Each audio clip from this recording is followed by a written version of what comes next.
అంటే చెప్పు. చేయించినావు కదా, పాస్వర్డ్ యూజర్ నేమ్ ఏంటండి? యూజర్ నేమ్ ఏంటండి? కనెక్ట్ ఏ సెలెక్ట్ చేసుకోవాలి? నీకెందుకు? అరే నేను వీడియోస్ చూసుకోవాలా, రీల్స్ చూసుకోవాలా, వాట్సాప్ కాల్స్ చేసుకునేకి కావాలి కదండి. అవును కావాలి. మళ్ళీ చెప్పు. నీకెందుకు? ఏంటని చెప్పాలి? చెప్పు. చెప్తున్నాం కదా నీకెందుకు. యూజర్ నేమ్ పేరే నీకెందుకు. ఇట్లాంటివి కూడా పెడతారా? పెట్టాను, వాడుకో.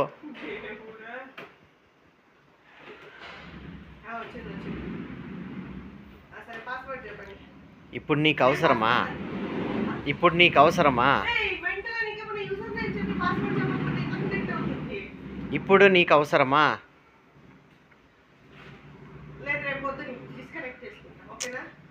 ఎందుకు అంత సీరియస్ అవుతున్నావు? నేను పాస్వర్డ్ పేరే నీకు ఇప్పుడు అవసరమా?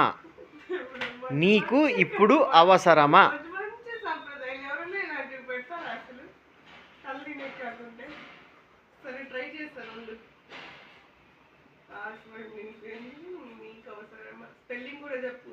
ఇప్పుడు IPPUDU నీకు అవసరమా?